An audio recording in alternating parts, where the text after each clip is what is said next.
মৌসুমীকে এভাবে দেখবো আমি কোনোদিন কল্পনাও করিনি। আসসালামু আলাইকুম গাইজ, কেমন আছেন সবাই? আশা করি সবাই অনেক ভালো আছেন। আপনাদের দোয়া এবং ভালোবাসা আমরা দুজনে অনেক ভালো আছি। শেষমেশ মৌসুমীর চিকিৎসাটা অলরেডি কমপ্লিট করে ফেলছি। আর রাত্রে তার অপারেশন করছে, সবাই তার জন্য দোয়া করবেন, সে যেন খুব তাড়াতাড়ি সুস্থ হয়ে যায়। কিন্তু বিশেষ করে একটা বিষয় হলো, কাল রাতে অপারেশন করার পর পুরো শরীর ওর অবশ ছিল। সকালে যখন 5:30টার সময় ঘুম থেকে উঠছে, তারপর থেকে ওরা চিৎকার শুরু করছে। কিন্তু ওর অবস্থা রাত্রিতে ক্রমশ বেশি ছিল। অবস্থার কারণে নিজে ব্যথাটা বুঝতে পারেনি, কিন্তু সকালে যখন অবস্থা ছেড়ে দিছে তখন সে ব্যথাটা বুঝতে পারছে। তখন থেকে সে কান্নাকাটি শুরু করছে। কিন্তু কি করব, পায়ের একটা অঙ্গ নাই, চিল্লাচিল্লি করবেই। তাও নিজেকে মন মানাতে পারছে না। নার্সকে অনেকবার টাকাটাকি করছে, নার্স আসছে কাছে। নার্স হাজারবার বুঝাইছে, দেখো তোমার পায়ের একটা অংশ কেটে ফেলা হয়েছে, এটা কাঁচা ঘা, অন্তত কিছুদিন একটু ধৈর্য ধরো, তারপরে তোমার পুরো শরীর সুস্থ হয়ে যাবে। আরো কিছু ট্রিটমেন্ট আছে, এগুলো ট্রিটমেন্ট দিয়ে তোমার শরীর সুস্থ করা হবে।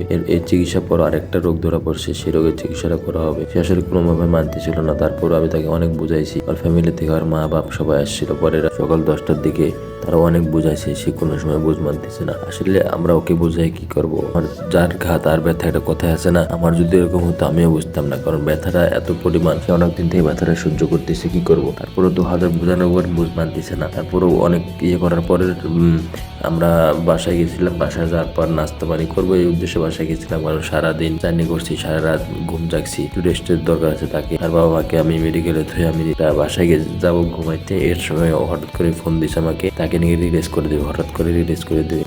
আমাদের সাথে কন্ট্যাক্ট হয়েছিল 4 দিন রাখবে, 10,000 টাকা কন্ট্যাক্ট হয়েছিল, কিন্তু 4 দিন রাখে নাই। সেখানে রাখছে শুধু 1 দিন 1 রাত। অপারেশন করছে আগের দিন রাত 11টার সময়, পরের দিন তাকে রিলিজ দেবে। কথা শোনার পর আমি কিসের কোনো নাস্তা পানি না করে, কোনো ঘুমাইনি, গোসল কিছু না করে আমি সেখানে তাৎক্ষণিক মেডিকেল আবার পৌঁছে গেছি। সে নার্সকে জিজ্ঞেস করলাম, করছি কোনো সমস্যা না, নিয়ে যা, রবিবারের দিন আবার ড্রেসিং করা হবে। করা যেই কাজ সেই কাজ করছি। মেডিকেল থেকে সবকিছু পাওনা দানা মিটিয়ে, টাকা পয়সা অনেক ক্রাইসিস ছিল, তারপর অনেক ব্যবস্থা করে টাকা আমি তাকে মেডিকেল থেকে রিলিজ করে নিয়ে বাসায় অবাক করার বিষয় হলো, আমি মেডিকেলে আমাদের সাথে কন্ট্যাক্ট হয়েছে 10,000 টাকা।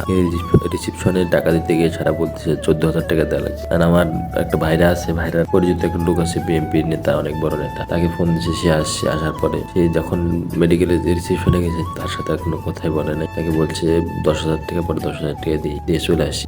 আর বিশেষ করে মৌসুমী মেডিকেলে বেশিক্ষণ থাকতে যাচ্ছিল না। মেডিকেলে আসলে জানেন সবাই, মেডিকেল অনেক গন্ধ, পরিবেশটা ভালো না মেডিকেলে। তারপর আমি তাকে অনেক বুঝিয়ে রাখার চেষ্টা করছিলাম, কিন্তু রিসিপশনে তো 1000 করেও রাখবে না। আমি কারণটা হলো, ওদের মেডিকেলে অনেক রোগী বেশি হয়ে গেছে, নিস্তারা অনেক রোগী বেশি দেখছি আমি। তার কারণে ওরা মনে করেন মেডিকেলের রিলিজটা তাড়াতাড়ি দিয়ে দিচ্ছে, কারণ ওরা বেড খালি। আসলে মেডিকেলটা প্রাইভেট মেডিকেল, তো তার জন্য অবস্থা। সবাই মৌসুমীর জন্য দোয়া করবে, সে যেন খুব তাড়াতাড়ি সুস্থ হয়ে যায়। আমি যেন তাকে খুব তাড়াতাড়ি কাছে রাখতে পারি। আর আমি আগামীকাল চলে যাব, সবাই তার জন্য দোয়া করবেন। আল্লাহ হাফেজ।